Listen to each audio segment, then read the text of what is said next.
This is Docere Digest Podcast, breaking down health concepts.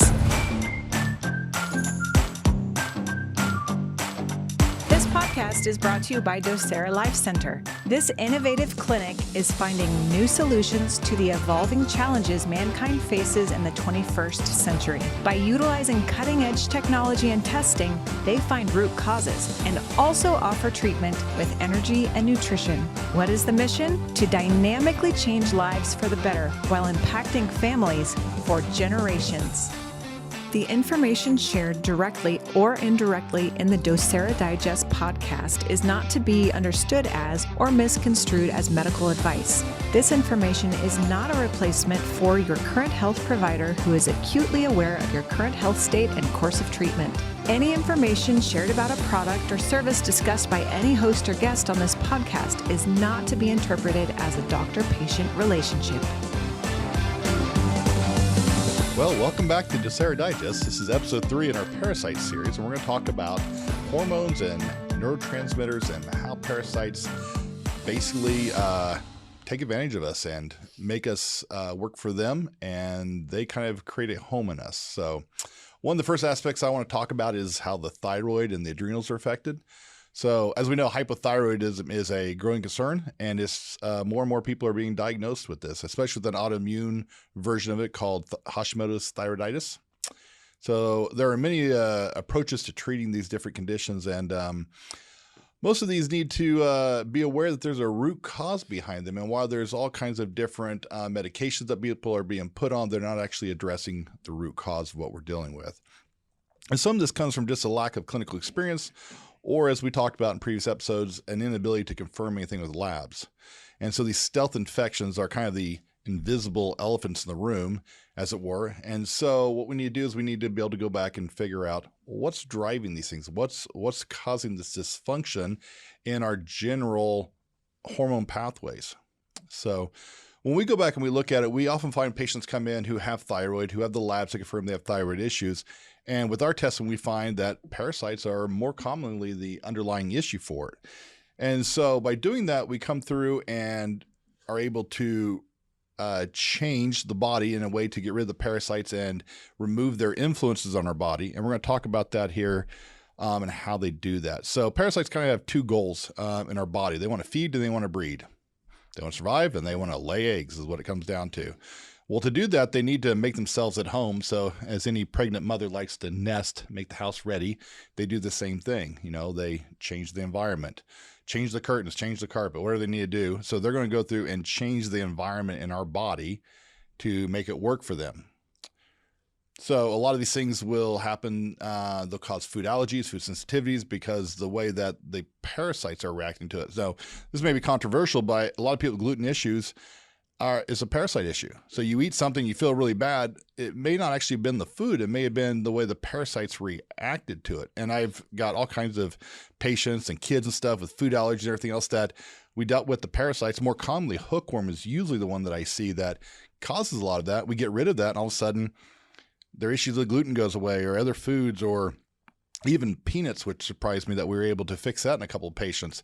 So they weren't reacting to it because we took care of the parasitic issues. So there's a lot of that's playing into it. And as we've seen how the food processes have changed, and there's so much more gluten and other things now that are being produced, or they've been genetically modified to produce more of that, we see that overstimulates our system more. So what happens is when they eat these foods, they create these toxic waste behind them, and then that gets absorbed into our bodies, and we have to deal with that and clean that out. And if we start getting overwhelmed with it, it becomes more of an issue.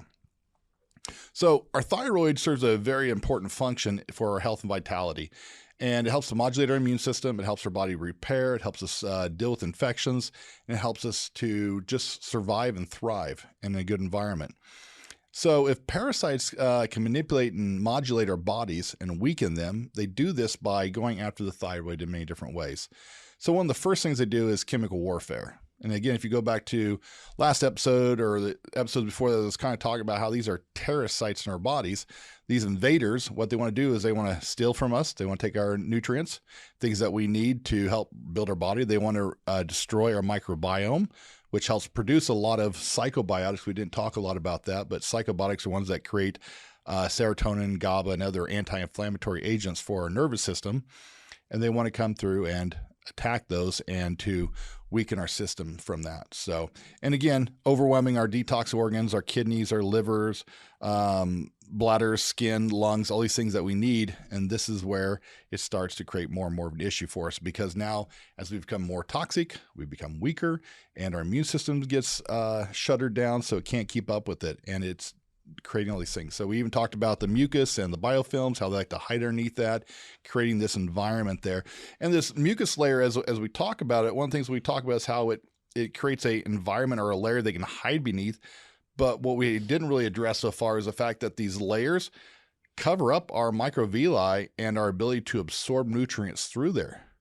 And so a lot of times when you have a parasite, you feel hungry all the time and you're eating all the time, but you're not able to absorb and assimilate this stuff because your gut lining has been coated with this mucus layer that the parasites are hiding underneath, and they get first shot at anything coming through there, and then they can limit that. So weakens us, makes us malnourished. We don't get all the right nutrients we need.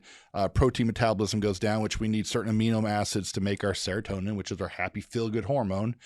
And serotonin is it's a big part of our general overall life, because serotonin is that happy, feel-good neurotransmitter. What also breaks down to melatonin. Well, melatonin helps us sleep through the night, also boost our immune system as well. So they want to go after serotonin. Serotonin also stimulates our bowels to move, peristalsis. So if your bowels aren't moving very fast, you're having slow motility through there, serotonin could be an issue. So if serotonin is your happy, feel-good neurotransmitter, and parasites are trying to limit the production of that, and a lot of this production is done by certain psychobiotics or probiotics that produce that, what happens is they're coming after you to actually bring you down. We see you get into a depressed state. So a lot of these people have parasites that are depressed. They have anxiety, they have low self-esteem, low self-worth. These are very common emotions we see. And with that, they kind of almost create somebody who is a loner or outside. They feel separated. It's almost like culling you from the herd a little bit. And what they do is they start to take you away from that, and they remove that. You become depressed, you become weakened. You don't produce as much oxytocin by doing the things you like or being around people that you enjoy, these different things. And so it just pulls you down and creates a body that they can feed off of, keep you alive, but in a lowered state where you can't fight them very well. And so messing with your neurotransmitters is a big part of that. It also limits GABA production. GABA is kind of your one that helps you feel like you're at peace, you're rested, your body calms down for you can sleep at night. And so if you can't sleep at night and get a good night's sleep, and you can't produce melatonin overnight because your serotonin is shot, we're going to create all kinds of issues. And we look at, all these people out here who are having all these issues that are on all these different neurotransmitter medications. And a lot of that goes back to, there's some hormone stuff, or not hormones, but genetic things that we've talked about in the past that could be issues that plays into it that gives you a predisposition toward having more of these issues, especially even how the neurotransmitters work will affect a lot of how parasites can gain access or mess with it. So if you ever want to know if there's an issue with parasites messing with people's sleep and their GABA and their serotonin and motility, what do we need to actually function and keep moving and keep grooving? Well, there's a coffee shop in every corner, and half of every convenience store is nothing but energy drinks now. I would say that should be a wake-up signal for us that there is definitely an issue here with our neurotransmitters being affected by these parasites. As we talked about before, most doctors will go through and they'll do a test. If they don't find it, well, then that's not it. Let's go find something else. And so we end up with a lot of people on medications that actually start to create more issues in the long run because they're not dealing with the underlying cause. And so they just start stirring things up. So when we have medications that try to keep serotonin from turning into melatonin and to keep us happy, the problem is we don't get melatonin, so we get these people who are walking around like happy zombies. Hey, I'm happy, really. My life's great. But we see them all the time, don't we? A lot of the patients come in, they're just like, I'm surviving, I think, And so it's a big part of that is keeping that balanced out. So, right?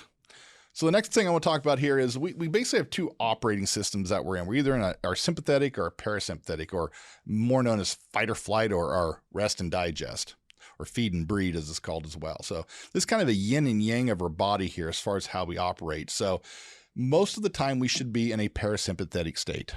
We should be feeding, we should be relaxed, we should be having a good time. And a sympathetic response should be something where a bear comes and attacks us or chases after us. In that case, you want to jump into a sympathetic state where you can actually fight them off or you can run away. But most of us live in a sympathetic state in a false pretense of the stressors that we have. I mean, you can have a coworker that just drives you nuts, that starts walking your direction, and all of a sudden your limbic system starts firing up, and all of a sudden, boom, you switch over to the sympathetic state going, I'm either going to argue with her or I'm going to turn around and run away. And that's kind of sets it off, because that's how we've gotten into that rhythm. Or we're so riled up and we're on such an edge that anything sets us off. I think this is where they call it Karen. And so we're always just on the ragged edge, and we're never into a relaxed, calm state. And so some people live in what we call a sympathetic dominant state. Well, parasites will drive and push this and manipulate us into this state. We're in this frenzy all the time. So we're fatigued, wiped out. You wake up, you're tired in the morning, and then you can't sleep at night. And you just repeat the cycle over again. And so you start running for everything that you can, sugars, caffeine, whatever it is, to try to keep you going so you can function and survive and try to thrive in the environment you're living in. So, I mean, a lot of these things are trying to go through and figure out with my patients, where are you at? What do we need to address? So not only do we have to go after the parasite, not only do we have maybe Lyme's or mold or something else here, but now we have to go back and say, okay, do I need to help your body actually go through and deal with thyroid dysfunction? Do we need to go after and help support the adrenals? What else do we need to do here to help you get back into a state? Because when you come in and you have had this condition for a while, your body's exhausted. And so it's like, well, we got to shore everything up. We got to come back. We got to help with the adrenals there, give it the nutrition it needs. We have to settle down what is causing this cortisol response and try to get it balanced out. So dealing with all these things here. So dealing with cortisol, this is one that gets really interesting because you've heard the term stress kills, right? Okay. So let me tell you. Somebody in our office said that. Here's how it's done. When we look at a cortisol to DHEA ratio, and this is how much your body is producing cortisol versus DHEA. DHEA is a precursor to your sex hormones, your testosterones, your 3 estrogens. And cortisol, the precursor to that is progesterone. So we always hear about people having issues, especially pregnant women. We want to make sure the progesterone's up. Well, that's great, but let's reduce their stress as well. So we don't want them to have any stress, because when that goes into effect, it burns through that progesterone and gets out of balance with the estrogens, and we have miscarriages and other things like that we have to deal with. So the cortisol DHA ratio is off. So when this happens, this can affect our neural tissue health. So our memory and learning, neural connectivity, the quality of our sleep, and our mood. So going back to the GABA and the serotonin there, it also affects our musculoskeletal system. So muscle strength, bone turnover, connective tissue. As you get older, connective tissue starts to break down. You get saggy and baggy. So our carbohydrate metabolism, so sugar regulation, glucose control, proper energy usage as we need it. So immune cell regulation. So then we get into our pro and anti-inflammatory states. Are you able to detoxify heavy metals? Do you have extra reactive oxygen species that we have to go through and talk about? So this can be your superoxides, your peroxynitrites. And we can go back to a whole lot of genetics and look into how that affects you. And these things can actually create nitric oxide issues, so vasodilation. So all of these different factors play out into diabetes, high blood pressure, heart disease, all these things that are known to be major issues. And this is just by the parasites affecting your hormonal balance and how it's working. So the other side of this that most people are well aware of is it'll affect your metabolism. So fat and protein, do you have it where you want it or not? Or do you have extra of what you want? So every dad bod you can think of, right? Protein turnover and repair. Are we able to repair ourselves overnight? Are we able to actually go through and get the liver to do transamination as we need it? So another side of it is mucosal integrity. So when we think of the mucosal lining here of our sinuses, that protective layer that protects our sinuses, our throat, down to the digestive tract, even along the urethra, along the vaginal canal, all these things here that help protect that can all be affected by it as well. And then we see how the endocrine system, of course, going back to more of the hormone side here, get insulted. And this can affect our pancreas and our insulin levels. So a lot of diabetes can be attributed back to a lot of parasite infections. Along with that, we also see that the thyroid is affected again with the production of our T3 and T4 hormones. And then our gonad hormones, such as testosterone and estrogen. So there's a lot of guys that come in to see us that have low T. This is the big one right now, low T. Everybody's trying to work on that. And a lot of that actually goes back to what we find in our clinic, parasites are manipulating this entire system here and making it an issue. And then estrogen production, either low or high. You get estrogen really high, and then all of a sudden you start getting higher cases of cancer and things that can show up. So this imbalance here is important. So there's a whole lot more I can talk about here, but Dr. Bowers will come back and talk a little bit more in general. I hope I set you up well with all that. So I hope I didn't take too much from what you're going to talk about. We'll duplicate a few things, but it's okay. So, and he's going to dive into it in more in depth here is the rest of the hormones and how that affects it. So just kind of want to get a precursor here. He's going to talk about hormones. Dr. Cabe's going to go over neurotransmitters, so a little more depth of what we talked about. Dr. Craig is going to talk about the neurophysiology. And Dr. Luke is going to give us a really nice emotional ending to all this and kind of take us home. So it's actually an emotional experience. Ooh, I can't wait. I can't wait. Nice one. Saving the best for last, I guess. So Dr. Bowers? Thanks, Dr. Kyson. So just in general, just kind of wrapping up a lot of things he was talking about is the thyroid itself affects 80% of over 600 hormones in our body. And so if a parasite can manipulate that thyroid, guess what it can do? It can manipulate the entire body. So what I want to discuss is the effects that parasites have on the rest of the human endocrine system or the other hormones and how they affect us. Now, I'm not going to focus on any type of parasite specifically or any other host, such as animal or plants. I want to just focus on the human aspect of this and how it is. And here's the thing we got to keep in mind. If you haven't noticed already, this is a very complex circumstance. We could literally just spend 12 hours to 16 hours just on these topics of just what we're going to talk about in this one series. So hang on. This is going to be a long one. I'm kidding you. We're trying to get through this as quick as we can. So with a few minutes that we each have as we go over this, we want to talk about some of those key aspects that can cause that havoc in the human body. So the relationship between parasites and humans, right? Even though it's complex, there's a lot of substantial interreaction, communication, and biochemical co-evolution. So when we talk about that, many people believe that their health or immune system will prevent them from getting parasites, as we've discussed before. And again, for some, they may be right, but it doesn't mean forever either. So we've discussed the parasites most commonly enter through the mouth or nose, as well as through the skin and the vagina. And when a parasite comes in through the mouth, right, the stomach acid is supposed to kill off or destroy it. However, many people have low stomach acid due to what we've talked about, either the processed foods, but more specifically the things Dr. Kyson was just talking about, the thyroid condition. And we're seeing that more and more prevalent in the last decade. I mean, what person, male or female, doesn't have some type of a thyroid issue going on? So once a parasite gets through the stomach and goes into the interstitial space, it either enters the blood or the intestines, and it can live there for years, even decades, before transition to an active infection. So now hopefully you can understand how a parasite can show up at any time. But why and how would this affect our hormones?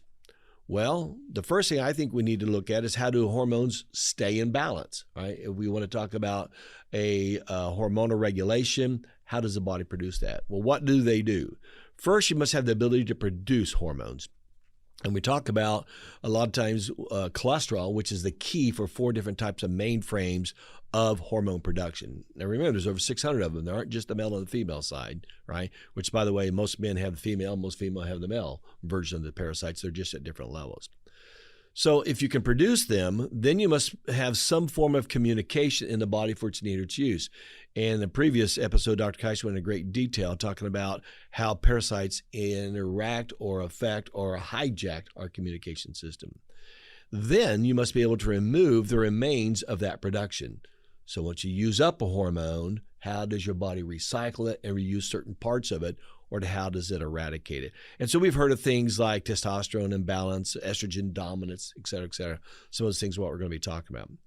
So since the parasites can cause a poor environment in the digestive tract, and the digestive tract is a significant part of hormone production and the removal, as well as a major part of your immune system, an imbalance here can cause havoc in our hormone production. Now, if your body is constantly fighting a parasitical infection, you'll also be dealing with a lot of inflammation, and that inflammation will cause major stresses to your body, and then there'll be a demand load for hormone production to fight the stress and the inflammation, which will then affect the adrenaline and the cortisol hormones that Dr. Kaiser just talked about. So stress not only kills, stress mutates. And when stress mutates, it gets into an adaptogenic mutagenic reaction, and we get what? Precancer cells. right? So it isn't, as we've said in several episodes, it's not what you have or when you have it, it's what you have. So now we know that certain classes or species of parasites do excrete estrogen-like substances that block the receptors in our hormone reception system. So your body's producing it, the parasite comes in and blocks it, and it says, no, thank you, I'll take it. Just like we talked about for the nutrients in the food. And also the toxins that the parasite excrete can impair our body's ability to get rid of the used estrogens properly. And that's why we talk about estrogen dominance in both male and female, how it actually changes the outlook of our body. So that can cause the used estrogens to accidentally be recycled, which then cause even further imbalance in our hormone system. Now, there's specific evidence that excess steroid hormones have an influence on the development and, of course, the parasitic infections. Many of the parasites want as much available hormones as possible because it uses it to build its system so that it can thrive. Therefore, a weakened hormone system or a hormone dysfunction or hormone imbalance can actually affect parasitical infections and your reactions and their reactions. In many cases, the presence of parasites in us changes the hormone equilibrium by activating the immune system response, which when it's elevated will affect hormones through the release of cytokines. And some of you out there listening have probably heard that term since, the coronavirus released all these cytokines, these inflammatory reactions in our body. And then it actually stimulates growth factors that are released by the immune cells, which means you do what? You start growing, you start producing, you get the dad bod we talked about, man boobs, you get all these other things. The body dynamically starts changing. Now, it's well known that many parasites synthesize a steroid called the ectosteroids that are mainly responsible for changing their body for further development and even further production. And then this affects what's called the phytoectosteroids, which is a natural type of steroid that's derived from certain plants that are beneficial to our lives. Think of things like spinach and quinoa, right, which are supposed to be very healthy and good for us. What they do, if you eat that, supposed to be healthy, good food, they'll actually take that phytoectosteroid and they'll use it for their own development, and you won't get the benefit of it.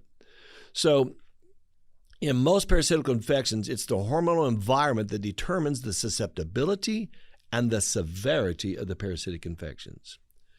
Then it's the infection that will disturb our human host environment and activate specific hormone responses that end up affecting our total endocrine system.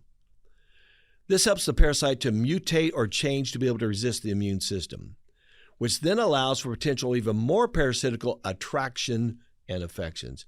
And that's something that's kind of brand new we're starting to learn, right? How it says, hey, y'all, we're having a party, come on in. It brings in more or other either endoparasites or ectoparasites. What this does is to change our human ability to aromatase the sex phenomes or pheromones that stimulate behavioral reactions for the purpose of mating.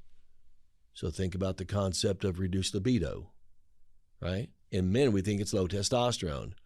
What if it's the effect of a parasite? And in women, it does the same thing. So some parasites decrease the desire for sex or reproducing until it's reduced the maturation phase.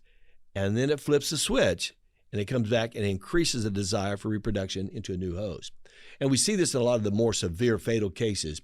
As a woman generally or a male is infected, it's like in the last year or so of their life, it's like they want as many sexual partners as they could have because it's the parasite that is controlling the hormones, that are controlling the decision-making process and the emotions to go replicate.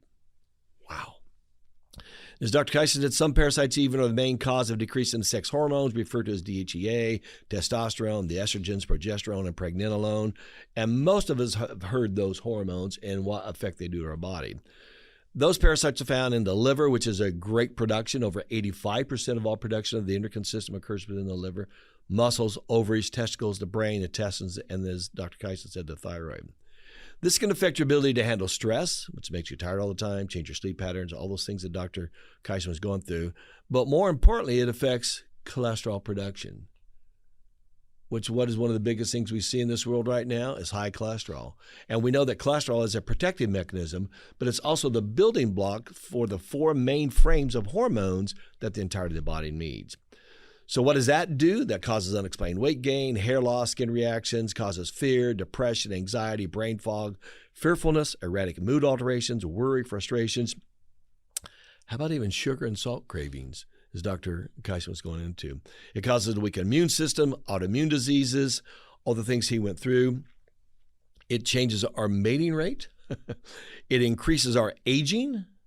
And specifically for women, it'll change your period, cause them to be heavy or painful, or have infrequent periods, multiple periods, causes tender breast issues, causes fertility issues, causes miscarriages, and even affects hot flashes and cold phases. And finally, if that wasn't enough, and as we were talking about this prior to this filming, is the term vaginitis. Now, when we look at vaginitis, we know they can come from yeast, bacterial, viral, and even some non-infectant irritants. And they're actually the cause of the spread of the STIs, or sexually transmitted infections. So after all that, I want to leave you with this thought of concern. Research is finding that those who are in some form of hormone alteration or support, so think of things like hormone replacement therapy, or men you're getting or taking testosterone, injections, steroids, etc., or you're even on thyroid medications. Wow. All of these are key aspects of what attract the ectoparasites, which once again just increases the cycle, and now we're back into a new condition. Now, since we know that affects so many different things in the brain neuroplasticity, all these other factors, we're going to kind of go to that phase and talk about that. So Dr. Caleb is now going to go through and discuss neurotransmitters and the effects that parasites have on us. So Dr. Caleb? All right. Thank you, Dr. Ben. So Kyson actually covered a lot of the neurotransmitters I was going to talk about earlier. So I'm going to cover some other stuff. I'm going to go over some general overview, and then I'm also going to talk about a few of them that we didn't cover earlier, and we'll just kind of go after it. So neurotransmitters are chemical messengers that carry signals or messages through the nervous system. So they're also an important part of the gut-brain axis, which I didn't really talk about earlier when we were going over microbiome, but when we talked about how a lot of them release, or a lot of the bacteria release neurotransmitters, those can actually get signaled back up through the vagus nerve into the brain, and that stimulates some of those cravings. And then we can also have signaling coming down that can disrupt autonomic nervous system function, which again goes to all your organ systems. A lot of the automatic things that your body does is controlled by that. So such as breathing, heartbeat, blood pressure, stress response, how well you respond to stress, whether you're fight or flight, or whether you can calm down or maintain that balance. And then hormone regulation. So it goes into a lot of what Dr. Ben was just talking about as well. And there are so many more functions that can relate to this, but I think you can already see how important the autonomic nervous system is and how neurotransmitters can play a part in that. So what are some of the specific functions of neurotransmitters? So there's really three main aspects or functions that they can do. They can be excitatory, which means they activate or turn on nerve signaling. They can be inhibitory, meaning they disrupt or turn off nerve signaling. Or they can be modulatory, where they kind of influence or affect some of the other signals that are being transmitted, change the message a little bit, or even broadcast them over a broader range. So there are over 100 known types of neurotransmitters.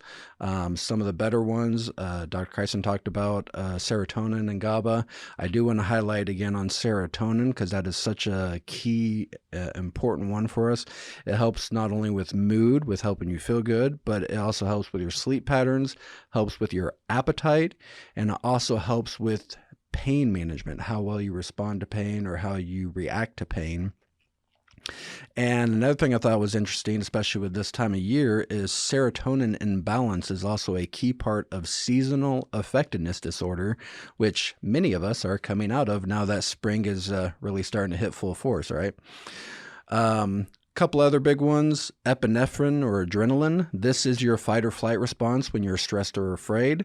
So again, like Dr. Kreisman was talking about earlier, when you're faced with a bear or a wild animal, this is a good thing to have. Or a attacker, someone who comes up on the street and is threatening, is good to be ready to fight or flight or run away. But when our normal daily life is just kind of thinking and stressing and, thinking about all these situations, and we don't actually get the chance to run away or to fight, then it just keeps building up in our body, and we don't actually get to process that down, break it down, and, get to more balanced levels. So we're just always in that heightened state. And again, that goes to the adrenals, that goes to thyroid, and that goes to your whole body. So again, we covered a lot of this already, so I'm not going to really go over a whole lot more, but you can see that that neurotransmitters are a key component to everything we do in our daily life. Hormone regulation, stress management, your mood, your decision-making processes. One I didn't talk about yet was dopamine. So dopamine is actually a key part of your motivation. It's a part of our reward system. It's what actually drives us to persevere and go through those hard times and to work towards a goal or towards a achievement, because that is at a heightened state, and we have more get up and go through that. It ties in real well with, testosterone and some of those other hormones that give us that sense to push forward in life and to achieve. And this is a big one that gets hit with, parasites. And we talked about how with parasites, people tend to kind of fall away. They kind of tend to isolate or draw away. It's because they lose a lot of their motivation to be engaged, to get rewards by connecting with people and, engaging in life. And so there's a lot of unmotivated, what we might even say lazy people that just don't really care to be a part of the society or care to work for better things in their life. And I think this becomes more and more of an issue. The more we're realizing how parasites affect us, the more we're recognizing these issues, is what I guess I should say. So again, as you can see with parasites, it is a very complex thing. And often it's not just one layer of issues. You get layers upon layers upon layers, and then if given enough time, it balloons completely out of control, and your whole body is taken over, your whole life is taken over. And it's really crazy and frustrating when you look at how much they really affect you. So again, neurotransmitters, we think this is one of the big ways that hosts can manipulate their host into providing a proper environment or providing them the resources that they need to kind of take over our body. So that's a big part of how nerve signaling can be affected. Dr. Craig, how else is the nervous system affected by a parasite? I think we're doing a good job of giving an example of how things steal from others. Like we're all stealing from each other. Sure. Probably more likely it's actually just there's so much overlap of all Are you this calling us type parasites? It's good blending. Yeah. I was going to We say, we are who we are because of what's in us? No. if the shoe fits what? Yeah. I'm wearing it. What I'm going to do is just kind of quickly review just general concepts in relationship. We've talked about the nervous system, kind of like the communication system. And so I'm going to use that analogy. We've kind of talked about a war. So there's really about 4 or 5 ways that the parasites really impact our communication system. First is we talked about stealing resources, not only systemically, but also locally. So imagine your communication system has no power. It's really difficult for that system to work if you don't have power to it. Then we talked about releasing toxins. To me, this is kind of like creating static. I'm trying to give a communication and the message is not coming through clearly. And then what they can also do is create inflammation and edema or damage. To me, this is actually starting to block the signal. The signal can't even get through. So you're not, if we're trying to coordinate attack on an invader and the message doesn't come through clearly or it's not coming through at all, we're not going to have a very coordinated attack.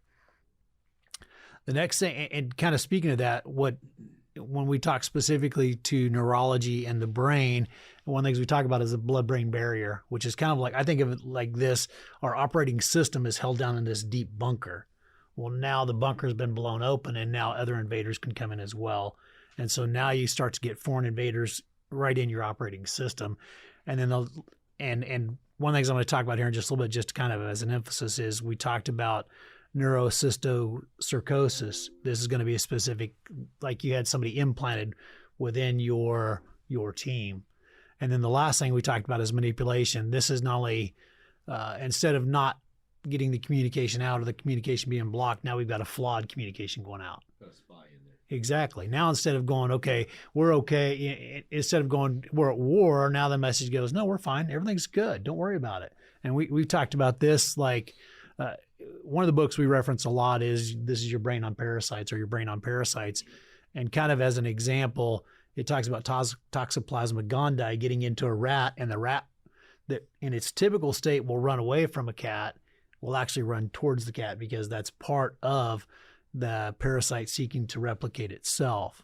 So you can see how there's multiple ways that the neurology is being affected. So I want to take just a minute here and talk about this neurocystocercosis. Got it. Exactly. Which is a very serious condition. And what's interesting too is, similar to many other things, the initial infection is really considered silent. You may have little to no symptoms. Typically it's maybe a headache or just a little bit of brain fog. And then over time it can move into seizures and then eventually coma. Like we've talked about in other episodes, this neurocystocercosis actually is the leading cause of epilepsy. So it's getting in there, it's getting into your programming system, and now it's just creating all kinds of chaos, and now you can't coordinate. Got to reboot. Right. Yeah, any type of attack. So, and what's interesting is not only can it create seizures, but it can also create personality changes and mental impairment, including altered mental states. So now think about this: your schizophrenia, your bipolar disorders, all these type of issues. Now your generals are arguing with each other, and there's generals there that aren't really there. And so you can't really coordinate this attack. So, and we're going to let Luke talk about this here in just a sec, how this impacts our emotions. Before I hand it over, I want to throw out a little philosophical question here, since I'm talking about the brain and the nervous system. Parasites don't actually have a brain in the typical sense we think of. Or do they? Yeah. Or do they? Yeah, but not one that we can, dissect out. So if they don't have a brain, how are they coordinating this? How are they knowing what to do? How is it that all these things that we're talking about are occurring in a non-conscious species? Genetic predisposition. Their whole body is the brain, right? And so what they're doing as they adapt to generational changes, right, is they're passing on that genetic membrane or that genetic memory of what to do, what to look for, how to live, how to survive, and then the ability to even adapt. Just like you did on this call. You adapted very well. Right. I'm very impressed. I also have a brain, and I'm consciously thinking about, okay, well, they said this, so how I say this. But right. It's interesting just from a philosophical perspective of going, this same process is occurring in this organism. That doesn't have a brain. Yeah. And I'm like, but so where our brain comes from a genetic predisposition anyway, right? Some brains are preloaded, some are faulty, some are dysfunctional. Even before we get to parasites. But the parasites are singleness of focus and purpose driven, if you'll give it that terminology. They know what they want, where they want, how to get it, and how to react to it. Yeah, it's interesting, especially if you think about it, because when we talk about knowing, that's a consciousness. Do they have that?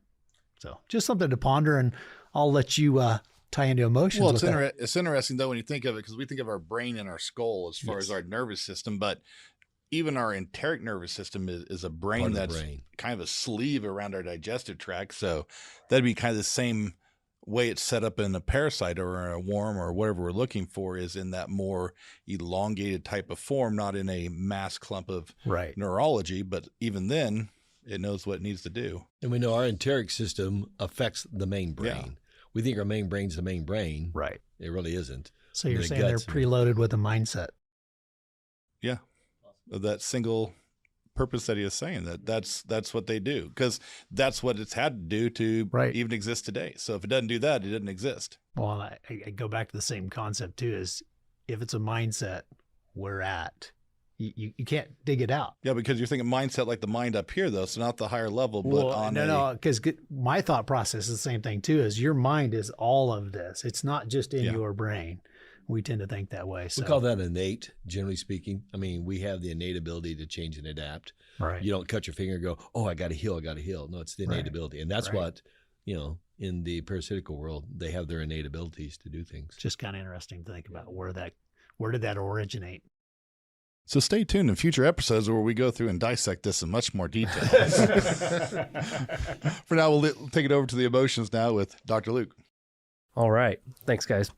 So I want to highlight a few research articles that I found and then kind of cap it off by, what we observe in the clinic. Parasites and emotional health. First study I want to highlight is there was a systematic review, which is basically where researchers evaluate several different research papers. And this systematic review was conducted to determine the association between parasitic infection and mental illness in humans in Africa. And this reviewed the state of all the evidence available. So basically what the search was focused on was relationships between the parasites from the two groups we talked about, helminths and protozoas, and then 4 different types of classifications of mental illness, which were mood affective disorders, neurotic and stress-related disorders, schizotypal disorders, and unspecified mental illness, which is pretty much everything else. So in these papers, the prevalence of mental illness was significantly higher in people with a parasitic infection compared to those without infection. In fact, an overall odds ratio found that the association of having a mental illness when testing positive for a parasitic infection was 4 times that of people without infection. Wow. That's huge. The next one that I want to highlight is there was a scientist, a researcher at Michigan State University, Lena Brendan, and I quote her, "In our study, we found that if you are positive for the parasite T. gondii, which is very common in America, you are 7 times more likely to attempt suicide." Wow. Let that one sink in for a moment. I mean, you're just trying to get away, trying to get out, you're trying to get out of the pain. Because we talk about pain and mood alteration, and sometimes people literally just have had enough. Well, it's interesting, too, going back to the nature of the parasite. What does it do in rats or mice with regards to cats? It drives them to it. Could that be having the same effect on us to a degree to drive us to that point? Well, in the book, This Is Your Brain on Parasites, about a third of the book. So, I mean, it's talking about all the parasites that are out there, but a third of that book is directed toward T. gondii. And one of the things that was in there was they had a doctor who would take people who died in these really crazy accidents and stuff, motorcycle wrecks, people doing crazy things, and go through and look for T. gondii in there. And he says it was present in 90% of the patients who did these ridiculous, life-threatening, thrill-seeking things, and that was what was really driving it. It removed their inhibitions. Their fear factor was gone, and they did crazy things. As well as the response time to different things, too. That's right. I'm going to talk about that a lot more in the next episode, too. When we're talking about the life cycles, I'm also going to talk about the different types of hosts that parasites need and how, again, when they're driving one host into a bad situation like that, they're probably trying to find a specific type of host that they can actually have a more advantageous position in. All right. And we really can't recommend that book, This Is Your Brain on Parasites by Kathleen McAuliffe, highly enough. There's so many different fascinating side notes. There's just too much to include into what we're trying to talk about and stay on. But please, if you're interested in more, please go read that book, because it does really, not to shift accountability or responsibility from the individual, but it does beg the question, as we're talking philosophically here, how much of behavior, right? How much of mood, how much of how we interact with not just people, but our world and the environment in which we live, how much of that is us in the 10% sense, and how much of that is the 90% of the cells of the other microbes that make us up holistically. So it's interesting to consider. And lastly, with regards to T. gondii and how it alters behaviors in humans, physiologically, it can reduce one of the hypotheses of how it affects us is it reduces the amount of norepinephrine within us, which for this purpose, this chemical is released as a response to stress, and it also helps regulate neuroinflammation, which is basically how the brain responds to an immune challenge, essentially, or an infection. So scientists believe that the behavioral changes in people infected with T. gondii can be linked to lower amounts of norepinephrine, which then is going to drive unregulated amounts of neuroinflammation, which is then going to cause brain damage, altered mood, behavior, Alzheimer's, ADHD, schizophrenia. As a matter of fact, it really highlights the schizophrenic side of it and how there's kind of, as you were alluding to, Dr. Kyson, that more and more people who are having these mental challenges already have the T. gondii in their brain. So it all boils down really to the parasite's ability to reduce norepinephrine. And this was discovered at the University of Leeds. So interesting. Let's see. So that kind of caps off or ends the research side of it. So I highlight this just to demonstrate it's not just us coming up with stuff on our own, but more and more research and scientists and medical providers are waking up to the truth. And I think that we're right in the middle of really being kind of on the cutting edge of this. So it's very, I don't know if exciting is the right word because you hate to see people dealing with it, but in another sense, it is exciting to be a part of this and to provide answers and results for people who are desperately looking for that. Dr. Luke, sure. To some degree, all of us have experienced something along this line. Of course. And that's why we get into this. We checked it. We're finding it, and we're doing these kind of things. And when you look at, just think of moments in where you feel frustrated, irritated, agitated, right? And 5 seconds later, you're different, right? It's like, it's all gone. It's like, who flipped that switch? What flipped that switch, And then there's other people that get so highly agitated, it takes them days to come down, right? So when we look at how parasitical infections affect brain neuroplasticity, the body's ability to repair and regenerate itself, and they've hijacked that from us, wow. It's no wonder some of the people have some of the problems they have. And finally, as we'll talk about here at the end, finally there's hope. Mm-hmm. I think that highlights another thing that we need to, keep in mind, especially, with people that are listening and watching, is the goal. And I think why, to some degree, it is exciting for us to find these things and to be able to treat these things is because we understand that what you don't know can hurt you. And, this is to raise awareness, not just with those listening, but to, worldwide. This needs to be a bigger issue than it really is. And again, a lot of it goes back to not being able to find it, not being able to recognize the signs or the symptoms or what's going on. And so the more we can be aware of that, the more exciting it is because we can actually get results. We can actually overcome and, gain victories, which we're going to talk about again later. But that's a key part of us, doing this and why we want to continue doing this. I think it's important to kind of, at this point, kind of just everything you've heard so far, you got to realize that this really is a real pandemic that's just unseen, unrecognized.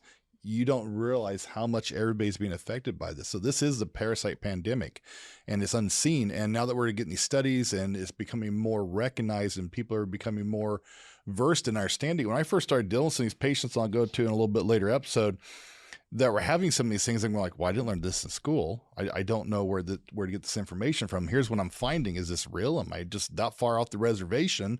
And I was way off the reservation, but nobody else is there with me. I mean, there were other doctors. So when I started finding some of these different books, like the one, This Is Your Brain on Parasites, and these other things, that started giving me a better understanding and a better, okay, so this is actually a real thing. Here's what we're really dealing with, even though nobody else is really acknowledging it to a lot of degrees.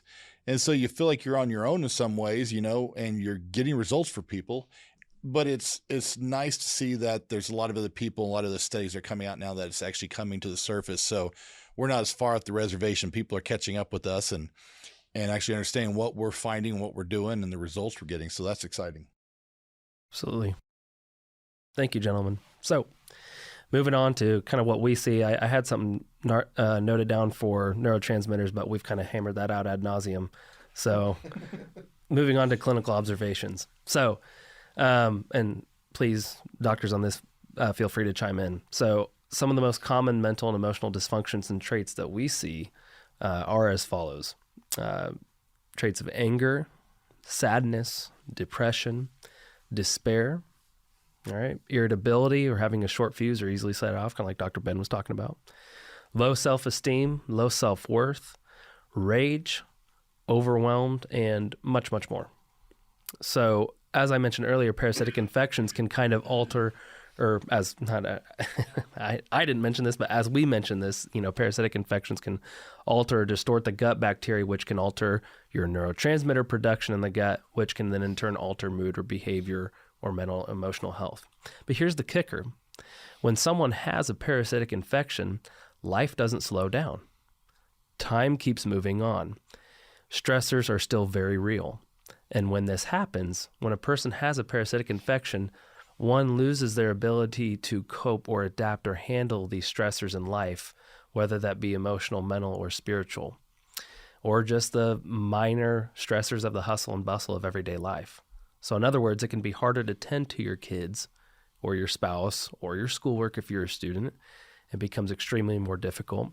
We've seen social skills in kids and teens become impaired due to parasitic infections, and then past traumas that are within us in our mind and our body and our spirit can become heightened or brought forth to the surface as we're dealing with this, because we're losing the integrity, the ability to kind of, keep these things at bay, as it were. And as I mentioned earlier with some research, the anxiety and depression and even suicide becomes a greater risk for these individuals. So we hear so often with folks who've had chronic illness that have been to several different doctors, and they're told, it's all in your head. And to a degree, they're more right than they know, but not in the sense that they think. Or worse yet, I think this is probably the worst one we've heard at the clinic is, we've done everything we can. You really should consider a mental facility. We've literally heard patients be told from other providers that they should be institutionalized because it's all in their head or it's not real, which really makes you wonder, throughout medical history, how many people were wrongly institutionalized who just needed to be treated for an underlying infection or infections because doctors weren't looking in the right places or asking the right questions. And it's like you always told me of what your dad said, my great-granddad, your guys' granddad. He who has the questions is he who has the power, but asking the right questions is what truly matters in the end. So I think this is worth mentioning because I personally have had conversations with many patients and potential patients like on day one. And it goes something to the effect of, my family members all think I'm crazy for going down this rabbit trail of insanity or for being treated by us, at Docere. And it can certainly seem crazy, but here's the difference. Here's what sets you apart as the patient. They're not having to find answers when nobody else will for them. You guys are the ones that are having to dig and to take power in your own hands and seek out those answers when nothing else has worked, which again is a heartbeat behind these podcasts for people to have a place to go learn more about and to receive validation and affirmation for what they're experiencing. And your family and friends won't have to understand because it's not their lived, dare I say, experience. Little inside joke with Dr. Craig. But more times than not, however, our patients have amazing support systems of family members, not always, but for the most part. Having said that, it doesn't make it easier for these family members in many ways for them to have their own mental and emotional stress that comes with watching a loved one suffer with no answers or end in sight. Even me as a doctor, and I'll touch on this in the last episode with my personal story, I've had to wrestle with this very issue. And again, I'll talk more about that, of watching a loved one, particularly my wife, go through a pretty severe parasite infection. And the biggest thing that I could advise, just to close this out, is to have grace. Have grace for yourself first and foremost, and to have grace for your family and friends who don't understand. Continue to be on a mission to seek and find answers, even if nobody else understands. If they do understand, then thank God, praise God. That's a wonderful thing to have that support system.